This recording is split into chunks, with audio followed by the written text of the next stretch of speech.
Hello guys, welcome back to my channel. তো আজকে আমি এলাম একটা রান্নার রেসিপি নিয়ে। আজকে আমি বানাবো বিচা কলার তরকারি। সেজন্য দেখো বিচা কলা, আলু, বেগুন এরকম ছোটো ছোটো সাইজের কেটে নিয়েছি।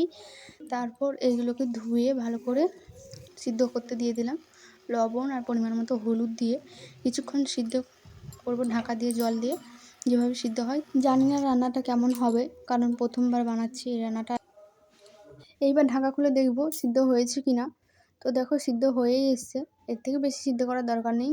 আর যেটা বাকি আছে সেটা তরকারিতে হয়ে যাবে মোটামুটি। তো নামিয়ে নেওয়ার পর একটু ঠান্ডা হয়ে গেলে এই কলাগুলো থেকে বীজগুলো, মানে দানাগুলো বের করে নিতে হবে, না হলে খেতে ভালো লাগবে না, দানা দানা মুখে লাগবে। তোমরা চাইলে দানাগুলো রাখতেও পারো, অনেকেই দানা রেখেই তরকারিটা করে। আমি দানাগুলো বাদ দিয়ে দিলাম যাতে খেতে আরও ভালো লাগে। দেখো দানা আর কলা যেন সমান। শুকনো কড়াইতে এখন কিছুটা পাঁচফোড়ন ভেজে নেব। তারপর তেল গরম হতে দিয়ে এই আদা বাটা আর যা যা মশলা লাগবে, তেজপাতা, শুকনো লঙ্কা আর সামান্য জিরে দিয়ে একটু ভাজা ভাজা করে নেব। একটা সুন্দর গন্ধ বেরোবে, তো তারপরে দিয়ে দেবো আদা বাটাটা। আদা বাটার পরে লঙ্কা গুঁড়ো পরিমাণ মতো, বেশি ঝাল এটাকে ভালো লাগবে না, সেই জন্য অল্পখানি দিলাম। আর কিছুটা হলুদও দিয়ে দিলাম। এখন মশলাটা ভালো করে ভেজে নেব। একটুখানি জলও দিয়ে দিচ্ছি এর সাথে, যাতে মশলাটা আরও ভালোভাবে ভাজা হয়ে যায়। একটু ভাজা ভাজা হয়ে আসার পর সামান্য একটুখানি চিনি দিয়ে দিলাম, যাতে টেস্টটা আরও ভালো হয়। তারপর আরও একবার একটুখানি ভেজে নেব।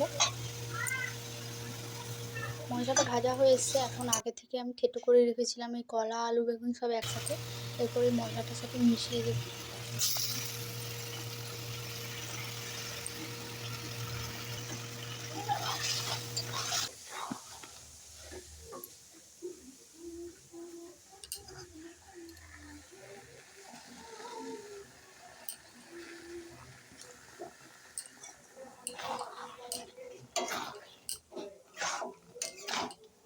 আমি জানি না রান্নাটা কেমন হবে, যেহেতু আমি প্রথমবার করছি, সেজন্য আমার কোনো আইডিয়া নেই এই বিষয়ে।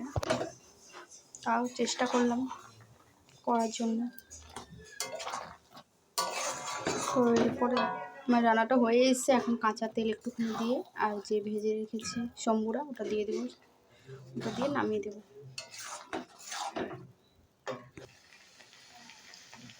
কাঁচা তেলটা দিয়ে দিলাম, ভেজে রাখা সম্বুরাটাও দিয়ে দিচ্ছি।